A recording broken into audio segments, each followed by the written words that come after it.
Bismillahirrahmanirrahim. Muslimin dan muslimat mengenai faham-faham para ulama yang sering menjadi panutan, yang mana harus kami benarkan dan harus menjadikan panutan kami. Ulama, teman-teman sekalian, terbagi-bagi. Ada ulama tingkat yang paling luar biasa, namanya ulama rabbaniyin. Ulama rabbaniyin adalah ulama-ulama yang memang sampai pada level seorang alim ulama, yang sesuai dengan sabda Nabi SAW, al-ulama warahatul anbiya, ulama pewarisnya para nabi. Mereka orang-orang yang selalu berinteraksi sama kitabullah. Mereka kita temukan selalu berinteraksi dengan hadis-hadis Nabi SAW. Selalu kalau penyampaiannya qala Allah, qala Rasul, tidak pernah dari pendapatnya sendiri. Dinukil Al-Quran dan Sunnah dari kisah para sahabat, dari para tabi'in yang dikenal dengan salafil ummah. Ini ulama-ulama rabbaniyin. Dan kalau antum mau jadikan sebagai contoh saja, ini contoh. Kalau antum pas umroh, kalau saya lagi bimbing umroh, saya selalu mengajak jemaah laki-laki, karena jemaah perempuan terpisah di musola perempuan. Itu kalau lagi di Masjid Nabawi atau di Masjid Haram Mekah, saya sering ajak kalau bertepatan lagi sholat sama saya, karena jemaah memiliki bebas jadwal untuk sholat masing-masing.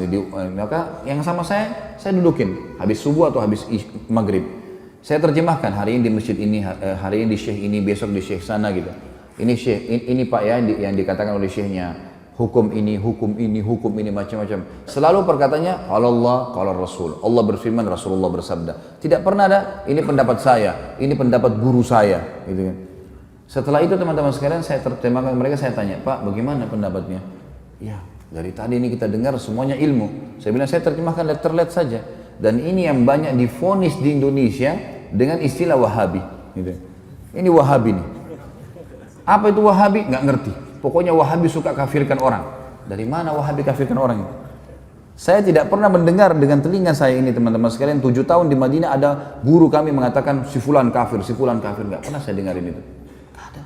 Selalu kalau kita belajar fikih pun, Imam Syafi'i mengatakan begini dalilnya, Imam Ahmad mengatakan begini dalilnya, Imam Malik begini, Imam Abu Hanifah begini, dalilnya jelas. Dan tidak pernah mereka mengatakan pilih pendapat ini ya. Dan tidak pernah satu kali pun demi Allah saya dengarkan ada kata berkata Wahabi, nggak pernah. Dan yang mereka mengatakan Muhammad bin Abdul Wahhab yang membersihkan Jazirah Arab dari banyak sembahan-sembahan berhala, kalau kita baca bukunya, nggak pernah saya pelajari secara khusus itu di kelas, nggak pernah. Selalu kembali kepada buku-buku induk, buku hadisnya. Kita dari tingkat 1 sampai tingkat 4 kuliah belajar dari Sahih Bukhari sampai Sunan Abi Daud, Tirmidzi, Nasai dan seterusnya.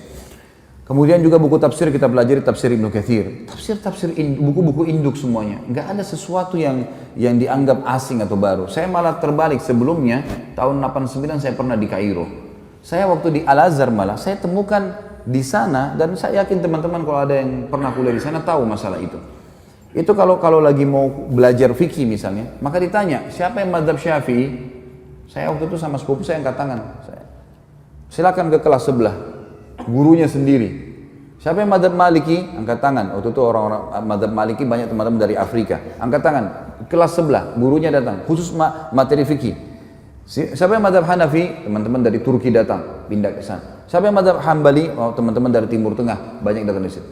Jadi saya ini tidak pernah tahu Imam Malik, Imam Abu Hanifah, Imam Ahmad bilang apa. Yang saya tahu adalah Syafi'iyah. Bas, tidak ada yang tahu. Di Madinah beda sekali. Beda sekali. Dan waktu saya masih sekolah waktu itu, tentu saya tidak berbicara sekarang ya, saya bicara di masa saya. Mudah-mudahan sekarang jadi lebih baik. Kalau saya waktu sekolah di Mesir dulu itu, saya duduk di kelas, di sebelah saya ada satu orang Komores ya, dari Afrika, sebelah saya lagi sepupu saya. Ya, dari Makassar, sama-sama dengan saya berangkat, anak paman saya. Satu kelas ini ada 47 orang. Nggak pernah kami ketemu kecuali di waktu tertentu. Nah, di waktu tertentu, kadang-kadang cuma ada beberapa anak Turki datang atau beberapa anak Afrika lain datang. Tapi saya nggak pernah kenal wajahnya. Begitu hari ujian, baru kita kenal wajahnya nih. Penuh. Pada saat itu kampusnya penuh. Kemudian pada saat itu juga semuanya pada hadir. Saya tanya, siapa kamu? Saya fulan. Di kelas mana? Kelas ini. Loh, saya juga di kelas itu. Kok nggak pernah saya lihat? Dia bilang, kami cuma datang waktu ujian saja. Jadi sepanjang tahun itu kerjanya ya cuma duduk-duduk saja di situ, gitu kan. Pergi ke bioskop, pergi kemana-mana, hiburan. Karena Kairo sama dengan Jakarta. Nggak ada bedanya gitu kan. Kehidupan di sana ya kehidupan begitu, bebas kan. Jadi saya melihat beda sekali antara kondisi yang ada di Saudi dengan kondisi ada di negara-negara Islam yang lain. Dan kita perlu terima fakta teman-teman sekalian. Kalau di Mekah tempat lahirnya Nabi SAW, wahyu turun di sana, gitu kan? 13 tahun fase dakwah di sana, 10 tahun penyempurnaan Al-Quran dan meninggalnya Nabi SAW, dan Nabi masih punya rumah sekarang bisa dilihat ada masjidnya di Madinah. Kira-kira masuk akal nggak dua kota ini dijadikan sesat oleh Allah? Secara akal nggak mungkin. Dan sampai sekarang saya bilang tadi, lebih baik secara rasional dipraktikin di lapangan, datangi halaqah-halaqah ulama itu dan dengerin dengan hati yang tenang, dengerin apa yang mereka sampaikan. Baru kemudian kita bisa menghakimi seseorang. Karena saya lihat ini di Indonesia banyak sekali isu sekarang selalu dengan Wahabi. Oh, momok yang menakutkan Wahabi. Saya sampai waktu mau pergi ke Madinah, saya ketakutan dengan istilah Wahabi ini. Karena ada beberapa teman-teman ayah saya mengatakan, hati-hati di sana, ambil ilmunya tapi jangan jadi Wahabi. Ini ambil ilmunya tapi jangan jadi Wahabi, bagaimana ceritanya? Kan saya lagi belajar di sana. Jadi setiap guru masuk saya lihat, ini Wahabi.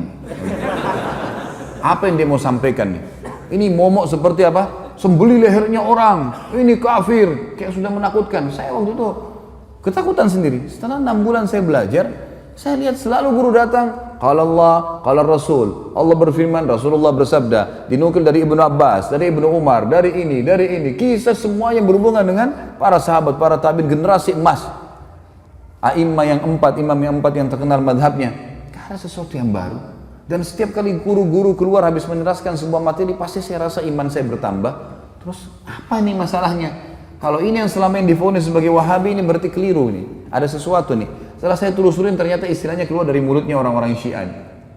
Sengaja mereka memvonis itu supaya yang paling banyak membongkar kedok mereka, supaya yang mereka mengatakan Quran kurang, mereka mengatakan bahwasanya sahabat kafir. Ini adalah orang-orang yang ada di tempat lahirnya Nabi SAW dan tempat meninggalnya Nabi SAW. Pernahkah kita lihat teman-teman sekalian, pemerintahan Saudi sekarang merusak Masjid Haram dan Masjid Nabawi? Atau mungkin tidak mengurus rumah Nabi SAW, tidak mengurus Masjid Nabi? Terbalik, malah diurus, dirawat. Jemaah haji kalau masuk merasa tentram di sana, ibadah. Tentu saja pemerintahan semua punya kekurangan. Sudah saya sebutkan di sirah kemarin. Ingat teman-teman sekalian, tolok ukur kehidupan adalah masa hidupnya Nabi SAW di Madinah. Kalau di zaman Nabi SAW saja ada orang kafir, ada orang munafik, ada orang maksiat, dan ada orang mukmin. Di zaman Nabi SAW, apalagi kerajaan Saudi, apalagi pemerintahan Indonesia, apalagi semuanya gitu kan. Tetapi saya tetap mengatakan ulama ada di mana-mana. Ulama-ulama Rabbani ada di mana-mana. Artinya di Indonesia juga insya Allah mudah-mudahan ada di antara orang-orang yang kita anggap punya kapabilitas dan kapasitas untuk itu. Tentu bukan saya dan bukan antum. Ini ada orang-orang yang sudah sampai pada tingkat yang luar biasa dari ibadah mereka dan juga ilmu mereka. Mereka hafal Quran, mereka hafal sekian banyak hadis. Sampai Imam Ahmad mengatakan tidak akan boleh seseorang menjadi imam madzhab kecuali menghafal 50.000 hadis. Baru bisa dianggap sebagai seorang ulama rujukan. Makanya di zaman beliau banyak sekali kan ulama-ulama, tapi mereka belum bisa dijadikan sebagai rujukan karena memang dianggap masih sedikit. Kita kadang-kadang subhanallah baru bisa hafal 2-3 ayat berapa hadis sudah vonis orang macam-macam, gitu kan. Kemudian ikut-ikutan terbawa arus mengkafirkan si fulan, menyalahkan si fulan. Kadang-kadang kalau diingatkan perbuatan, jangan akhi, ini Nabi SAW tidak pernah lakukan, ini bid'ah. Wah, ini Wahabi ini berarti. Padahal kalau kita ikuti pengajian teman-teman yang divonis Wahabi ini teman-teman, saya sering bahasanya ini di Jakarta. Sebenarnya kami ini yang sedang berdakwah, saya termasuk divonis gitu kan. Tapi biarlah vonisan ini, semoga Allah berikan hidayah. Seperti gini, ini masjid nih. Ini masjid sudah rapi warnanya, temboknya sudah bagus karpetnya. Setiap muslim yang datang, saya sebagai pengurus masjid mengingatkan, Pak, jangan dikotorin masjidnya ya. Jangan diubah catnya, gak usah diganggu AC-nya, urusan sudah rapi nih. Udah tinggal datang sholat, seperti itulah. Nah teman-teman yang buat bidah ini adalah orang yang seperti masuk masjid, coret sana warnanya, tambah-tambah yang lain lah, ubah-ubah ini, pencet-pencet AC-nya. Makanya diingatkan, jangan, agama sudah sempurna, hanya itu kok. Wah ini Wahabi. Wahabi apa ini gitu. Akhirnya umat ini kayak lari dari dakwah gitu. Gak boleh teman-teman sekalian, akhirnya ini memecahkan umat yang luar biasa, terpecah kemana-mana. Baik. Kalau diingatkan, antum mau dengar, alhamdulillah. Kalau antum merasa diri antum benar, fadhal, jalani. Kalau teman-teman ini misalnya diingatkan, jangan akhi, ini karena tidak pernah Nabi SAW melakukan. Enggak, tapi ini, fadhal, silakan. Tapi ingat, di muka bumi ini kita seperti orang yang sedang belanja di supermarket. Setiap orang di antara kita boleh pilih produk yang dia mau, tapi lewat kasir. Hati-hati.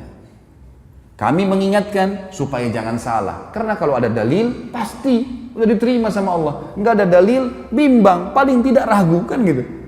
Dan masih tanda tanya, diterima enggak ya? Nah kenapa harus jerumuskan diri pada hal itu? Orang yang masuk pada perbuatan teman-teman yang minimal syubhat, apa kata Nabi SAW? Halal jelas, haram jelas. Di antaranya ada hal yang samar-samar. Siapa yang menyelamatkan dirinya pada hal samar-samar? Boleh nggak ya? Siapa yang menyelamatkan dirinya dari hal samar-samar, dia telah menyelamatkan kehormatan dirinya dan agamanya. Dan siapa yang menjerumuskan dirinya pada hal yang syubhat, dia telah menjerumuskan dirinya pada yang haram. Seperti pengembala domba yang bawa domba-dombanya di ladang rumput, yang rumputnya lebih tinggi dari dombanya, sehingga dia tidak tahu domba mana yang dicuri oleh serigala. Berarti dalam Islam cuma ada halal, ada haram. Syubhat pun masuk di sini. Ragu pun nggak ada dalilnya, atau mungkin lemah, ya sudahlah, gitu loh. Ini nggak langsung divonis saja langsung ini. Sekali lagi teman-teman, kalau dianggap ini adalah perbuatan, nggak apa-apa lah, ya sudahlah. Jangan jadikan perpecahan umat, gitu kan? Yang ini perlu diketahui. Ini ulama yang pertama, Rabbani. Ada ulama yang memang ini istilah di para ulama waratha. Ulama waratha ini orang-orang yang terwariskan istilah ulama pada mereka. Tapi orang-orang ini tidak punya kapasitas untuk itu. Saya kasih contoh kayak kita di Indonesia kan, maaf, gelar ustadz, ya. Ini mudah sekali kan. Siapa saja bisa bicara sedikit agama, ustadz. Jadi ini semua divonis. Yang lebih unik lagi adalah, maaf jangan tersinggung. Ini orang di Indonesia sekarang ahli melintir perkataan ini. Ya.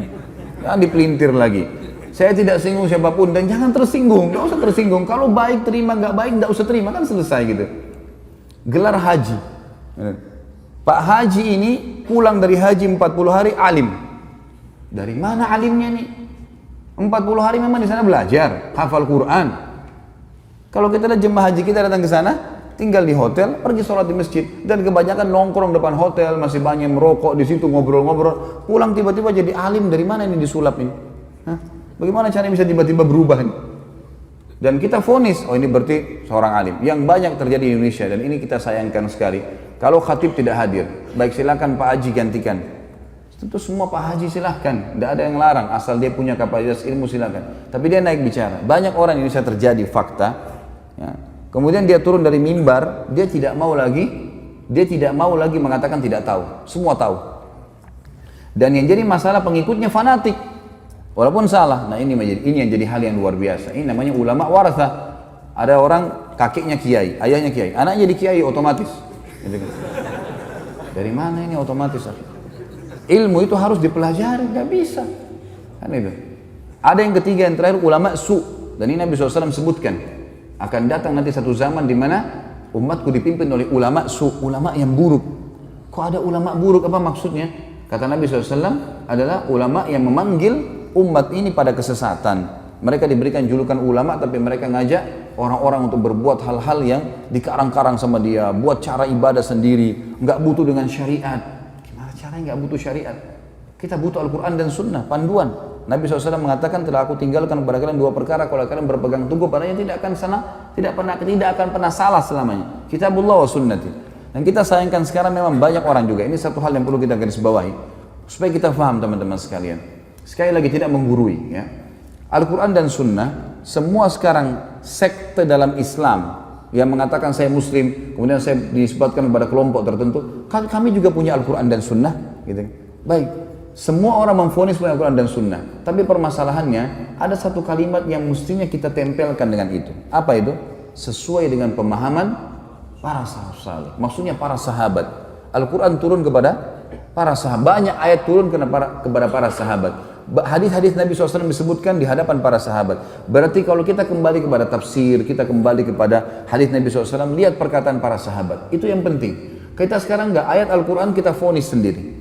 Banyak orang-orang yang akhirnya menyalahkan orang lain karena masalah ayat dibaca, oh ini maksudnya begini, sudah selesai, dihakimi sama dia. Atau ini hadis begini, kemudian langsung divonis sama dia.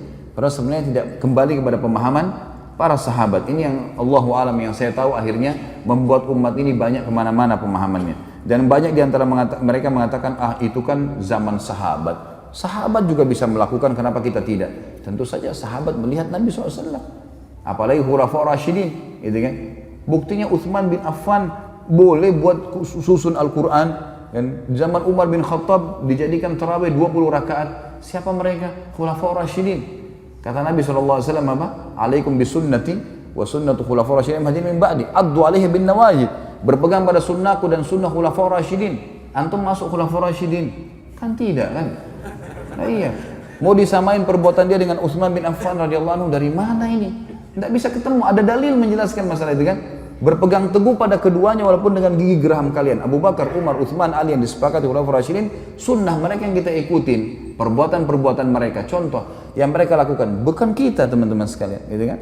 Jadi kita harus jangan tarik, oh itu buktinya sahabat bisa buat, kita juga bisa buat. Nggak bisa. Pada saat itu para sahabat ada, masih hidup dan mereka sepakati untuk itu. Ini yang perlu kita ketahui. Allahu a'lam.